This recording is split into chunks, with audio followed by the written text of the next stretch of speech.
ध्यान रखना साहब, प्रेम लेकिन संसार में नहीं। संसार से अगर प्रेम करोगे माई बाप तो बंधन में आ जाओगे।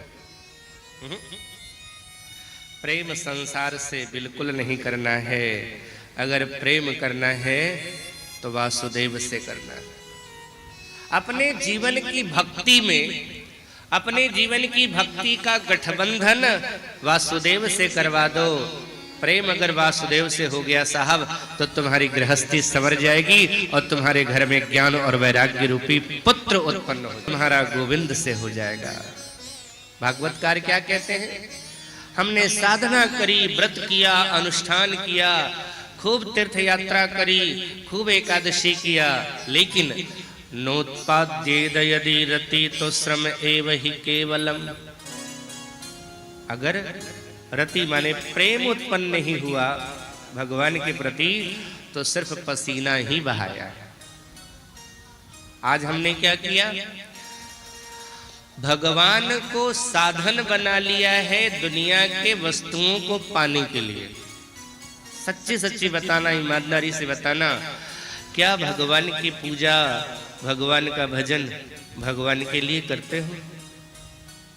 मैंने पहले भी कहा है, सदगुरुदेव द्वाराचार्य श्री झिंझुनिया बाबा जी महाराज कहा करते थे, भगवान की भक्ति भगवान का बन करके भगवान को पाने के लिए करना चाहिए। लेकिन हम लोग भगवान की भक्ति दुनिया के वस्तुओं को पाने के लिए करते हैं। इसलिए कहा अहेतुक्य, बिना किसी कारण के हमें भगवान से प्रेम होना चाहिए साहब। देखो, कारण लगा करके प्रेम किया और वो कारण सिद्ध हो गया, यानी जो चाहा था वो पूरा हो गया। फिर आहा, जैसे आजकल लोग कहते हैं, हमने किसी से कहा हरिद्वार में आश्रम का निर्माण हो रहा है। भाई, सबके सहयोग से ही आश्रम का निर्माण होता है और ठाकुर जी ने तुम्हारी व्यवस्था बनाई है, तो हम चाहते हैं कि एक कमरा तुम्हारे तरफ से हरिद्वार में बन जावे। तो पता है उसने क्या कहा? बोले महाराज जी, एक कमरा की 2 कमरा हम बनवा देवे। हमने कहा बड़ी अच्छी बात, लेकिन फिर कहता है लेकिन। हमने क्या लेकिन? अब क्या है? अब जब तुम 2 कमरा बनवा ही रहे हो तो लेकिन क्या? बोले हमारे 90 लाख रुपया फसल है, भगवान निकाल देथिन तो 10 लाख हम दे देवे।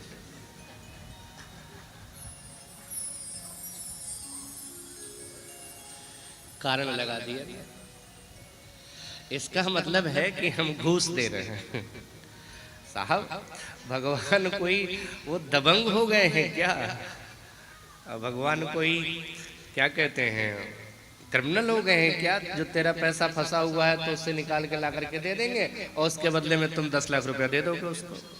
नहीं, भगवान की भक्ति कभी भी कारण लगा के नहीं करना चाहिए। अकारण करो ना।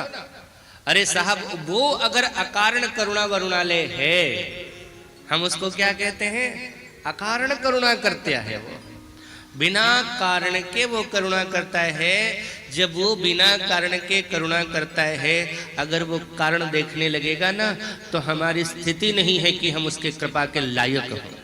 जरा एक बार अपने जीवन को झांक करके देख लेना। दूसरा कोई कहेगा साहब तकलीफ होगी आपको, रात में सोने के लिए जाते हो ना, तो एक बार जरा स्वयं ही चिंतन कर लेना कि सुबह जब से नींद खुली है अब तक कितने अच्छे विचार आए, कितने अच्छे काम किए, कितने बुरे विचार आए और इस शरीर से कितना बुरा काम किया है। खुद सोचना ना।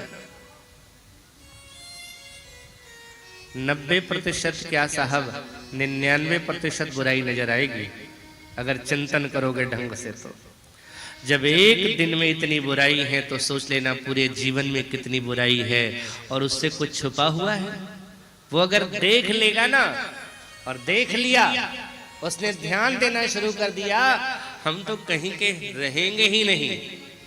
तुलसी बाबा भी कहते हैं, रहत न प्रभु चित्त चूक किए की करत सुरति सैबार ही की।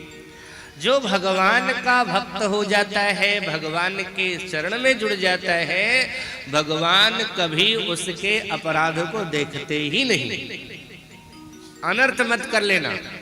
लेकिन एक बात बोलूं, भगवान कितना पक्षपाती है, इसका जरा विचार करना। बाली को मारा था भगवान ने किस कार्य से? बाली का वध जो भगवान ने किया था, पाप क्या किया था बाली ने? रावण को अगर भगवान ने मारा है तो रावण का अपराध क्या था? रावण का एक ही अपराध था, उसने दूसरे की पत्नी की ओर देखा। बाली का यही अपराध था, अपने छोटे भाई की पत्नी को अपनी पत्नी बना करके रखा। तुलसी बाबा क्या कहते हैं, देखो क्या स्वभाव है उनका। मैं पुनः निवेदन कर दूं, अनर्थ मत कर लेना। लेकिन वो क्या कहते हैं तुलसीदास जी महाराज, जेहि अघ बधेउ व्याध जिमि बाली, फिर सुकंठ सोई किन्ह कुचाली, सोई कर तूति विभीषण केरी, पर सपने हुस्न सोन राम ही हेरी। ये है उसका स्वभाव। जिस पाप से बाली का वध किया है, सुग्रीव ने भी वही काम किया। जिस पाप के कारण रावण को भगवान ने मारा है, विभीषण ने भी वही काम किया है साहब, अलग से नहीं कुछ किया उसने। लेकिन कभी सुना भगवान ने सुग्रीव से कहा हो तू ये क्या कर रहा है, मैं तुझे मार डालूंगा? पता नहीं, वो तो हमारे अवगुणों को देखता नहीं है, इसीलिए हम उसे अकारण करुणा वरुणालय कहते हैं। जब वह हम पर अकारण करुणा करता है तो हम कारण लगा करके भक्ति करेंगे? नहीं साहब, बिना कारण के करो। मैं पुनः निवेदन करूं, भगवान की भक्ति होवे, लेकिन बिना कारण के भक्ति होनी चाहिए। धर्म का लक्ष्य अर्थ नहीं होना चाहिए। धर्म का लक्ष्य क्या होना चाहिए? बोले धर्मस्य ह्यपवर्गस्य नार्थो अर्थायोपकल्पते। धर्म का लक्ष्य अर्थ नहीं, धर्म का लक्ष्य अपवर्ग होना चाहिए। अपगता वर्गा इति अपवर्गः, यानी जहां हमारा कोई वर्ग न हो जावे, जहां हम विभक्त न होवे, जहां हम भक्त हो जावे, साहब उस जगह पर पहुंचने का नाम है धर्म। उस तत्व को जानना चाहिए धर्म करते समय, जिस तत्व को भगवान भी कहा गया है, जिस तत्व को ब्रह्म भी कहा गया है, जिस तत्व को परमात्मा भी कहा गया है। ये ब्रह्मेति परमात्मेति भगवानेति। लोग कहते हैं भगवान जो हो सकता है वो ब्रह्म नहीं है, जो ब्रह्म है वह परमात्मा नहीं है। लोग अलग अलग करते हैं, ज्ञान मार्ग वाले अलग बात करते हैं, उपासना मार्ग वाले अलग बात करते हैं। लेकिन व्यास जी कहते हैं वही भगवान है, वही परमात्मा है और वही ब्रह्म है, अलग से कुछ भी नहीं है। ये वाद विवाद कौन करवाता है पता है? जिन्हें ज्ञान तो हुआ नहीं, क्षमा करना, आजकल कथावाचक भी बनाए जाते हैं। मुझे कहना नहीं चाहिए, लेकिन जहां कमी है उसको कहता हूं। आज अयोध्या में या वृंदावन में एक प्रचलन चल पड़ा है, हमारे यहाँ एडमिशन लीजिए, 6 महीने में कथावाचक बनिए। कथावाचक बनाया जाता है, 6 महीने में कथावाचक तैयार किया जाता है। अब 6 महीने में जो जिसका उद्देश्य ही है हमको कथावाचक बनना, और कथावाचक बन के क्या करना है? वो फीस दे करके कथावाचक बना है तो फीस लेके कथावाचन करेगा। सीधी सी बात है साहब। कथावाचक वह बन सकता है, मैंने कल भी निवेदन किया था, शुकेत थी। जिस प्रकार से गुरु परंपरा के माध्यम से हम जो सुन रहे हैं, जब हम सदगुरुदेव के चरणों में बैठते हैं साहब, भागवत कहा जाता है, लगाया जाता है, भागवत को लगाया जाता है। लगाना समझते हो?